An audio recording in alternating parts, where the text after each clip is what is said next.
my channel. If you're new here, welcome. I hope you enjoy your stay. If you do, make sure you hit the subscribe button down below before you go. Come and join our family. It has been a minute. May always hits me really hard because of Levi. If you guys don't know, I had a 40-week stillbirth back in 2018 on May 4th, and I've been pregnant on his birthday before. I'm pretty sure Jackson and Cohen were both, like, I was pregnant with both of them on Levi's birthday, but it was really early in the pregnancy. I'm not sure if like being so much further along and like feeling like the baby movements made it feel a lot different, but for whatever reason it really hit me hard this year. And mentally I was not doing okay.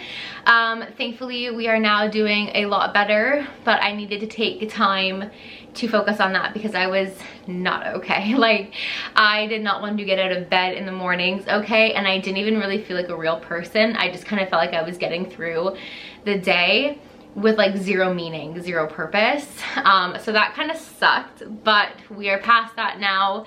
We're doing much better. Because I've been gone for nearly a whole month, so much has changed, so much has happened to like fill you guys in on. So I figured it'd be fun to do a life update / Q&A. I asked you guys to ask me over on Instagram some questions, so we're gonna go ahead and answer those. But first, let's talk about the life updates. The first big update is I'm officially 31 weeks pregnant now. That is literally so insane. I'm gonna be giving birth in like a handful of weeks. I feel like this pregnancy just literally flew by, but it's also dragged on so long.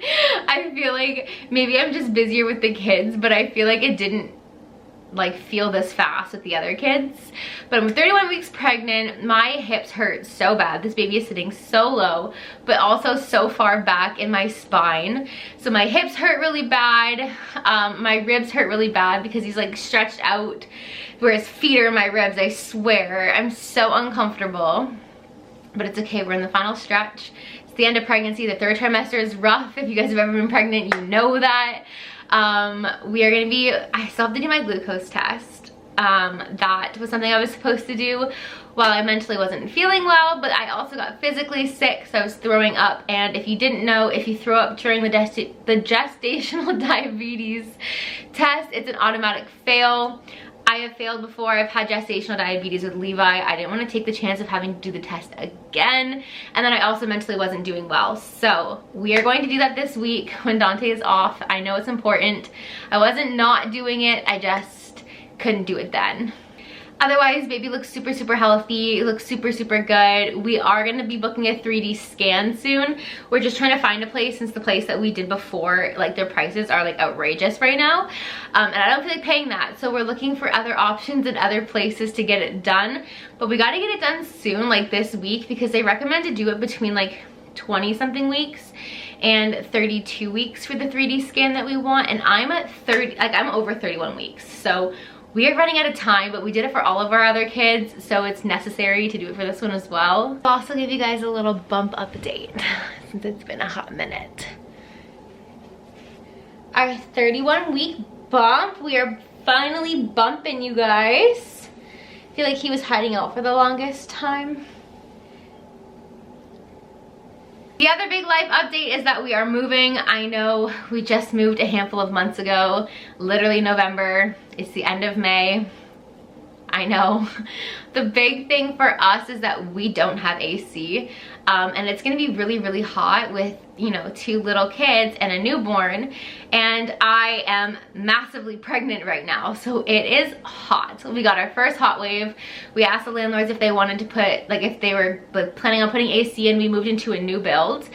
So like some of these things are still getting done by contractors, so we asked them if they had, you know, the intentions of putting AC in because everyone else beside us did, and they told us that they did not. So that's like a big thing for us. Our landlords also want to sell the place, so they are allowing us to break our lease early because we would have just not re-signed come November and found a new place. But they're letting us break our lease early since they want to sell and they plan on selling afterwards. I know that we don't have to leave, like that's an Ontario protection for tenants, but we want AC. I feel like for the amount of money we pay for this place, it should have AC, as most of them typically do for what we live in. I know it's like a first world problem, I know, but it's, you know, 2 small kids and about to be a third small kid. I'll suffer, but the kids are having a hard time with it. We are hoping to find a new place before this baby comes so that we have the AC especially, but also I don't want to be moving with a newborn. It was bad enough moving with the 2 boys. It's already getting so hot in here. I think I might just be having a heat flash, but it was already hard to move with the 2 boys. I don't want to have to do it with the 3 of them. That's gonna be so bad. Not like I can really move anyways, but then your postpartum emotions, and then you have the 3 kids, and you have people coming in and out, and I don't really want to do that, but it is what it is. It's fine. Everything happens for a reason. We're looking at places. We have gone and viewed a few places. I obviously haven't talked about it here. I don't even think I've talked about it on Instagram yet really either, but we will be moving hopefully before this baby is born. Our landlords are being so helpful. They're willing to give us back our last month's deposit. So like if we found a place for June 1st, today is what? Today is May 26th. So if we found a place for June 1st, they're willing to give us our last month's rent back, which makes it incredibly helpful because that's what a lot of places are looking for. They don't want the 60 days notice you're required to give. They'd be happy with a couple weeks notice or as whatever because they want to put the house up for sale. So it's a mutually beneficial thing for both of us, I guess. Honestly, the worst thing about moving is that I really like our landlords, so it sucks that we're not going to have them as landlords anymore, but this place never really felt like a home. I've really been trying to with like decorating, and like maybe that's part of the reason why it never really felt like home. But also like our kitchen outlets don't work. Like there's 2 kitchen outlets downstairs that don't work. Not our landlord's fault, it is the contractor's fault for not coming back to fix them. The issue with these companies is that they don't care once the house is built because they get paid per job. So they've already been paid for this job. So it takes them literally forever to come and fix these things. We've been living without it. Like it's not something that we would have like necessarily not re-signed for, like the electrical, but the AC is a big thing for us. Especially like I said, for the money that we're paying for this place, we should have that. So we're okay with moving. I'm just hoping that it does, what? I'm just hoping that we find a place really soon because I would like to move within the next couple weeks before baby boy makes his arrival. Now that we got the 2 big life updates out of the way, I'm gonna move into the Q&A portion and answer some of your guys' questions from Instagram. Do you have a name for baby? I have a name that I really love. I have a couple that I like. Dante has yet to still agree to any of them. He's not a no, but it's not like a positive yes either. So like we're kind of just like, okay, do we like it? Do you not like it? We're waiting for him to see how he feels about it, and if he decides he doesn't like it, then we don't have a name because I don't have any others. But it's definitely a name that I really like, and I think he's gonna come around because it's the same thing he did with Levi, where he was like, no, I hate that name, and then eventually he came around. He doesn't hate this one, he just hasn't fully said yes yet. Do you guys plan on getting a bigger car? If not, what are you gonna do for car seats? We do plan on getting a bigger car. That is something else that I really need to look into because I have been postponing it. Not even like intentionally, it's just not something that I'm actively like looking at, which I should be. I honestly thought we had more time. Like I said, this pregnancy just feels like it's flown by in the last couple weeks, but I've also not mentally been okay. So like the pregnancy definitely has gone a little faster. So it's something that we're starting to look into seriously now. If you guys have 7-seater car recommendations, please let me know in the comments. I don't want another car loan because we're currently financing my car now. So we know we don't want another car loan. So nothing like brand new. I don't want anything brand new. I definitely want something older. As long as it runs and it fits all of our kids, that's perfectly fine.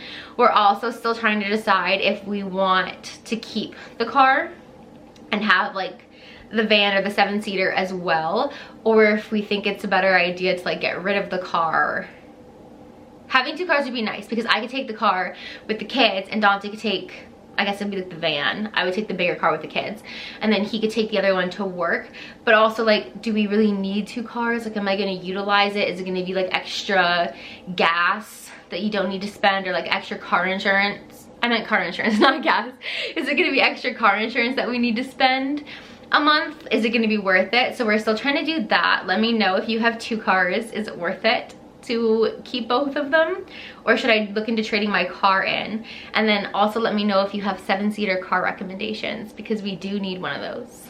is this your last baby? I would love to say yes to that because I don't know if I ever want to be pregnant again. It is a lot on your body. I am so tired. I am so drained. This is my 4th full-term pregnancy. This is my 8th pregnancy total. My body's been through a lot in the last handful of years, but at the same time, I've always said I wanted 4 kids. So right now, I'm just waiting to see how I feel because I also said Cohen was going to be our last, and here we are. But yeah, I'd like to say yes, but I can't until the baby's here. I'm kind of just waiting to see how we feel because I said Cohen was going to be the last, and here we are. It just didn't feel done. So I'm just kind of waiting for that feeling of being done. But I feel like this time around it's a little bit different because I'm so tired of being pregnant. Like, I don't think I want to do this again. But I also feel differently when I'm not pregnant. I feel like when you are pregnant, you're like, oh my God, I don't want to do this again. And then when you're not pregnant, you're like, oh, it wasn't that bad. Like, you gaslight yourself into thinking that it wasn't that bad. Will we know when you're in labor? Honestly, I'm not sure. I loved sharing that with you guys with Cohen. I did share my induction date when it was the day of. I was posting reels and stories and whatever else, but Cohen went to the NICU, and then after that, I didn't really feel like updating or posting, and which obviously worried people, which makes complete sense because I was posting and then I wasn't posting.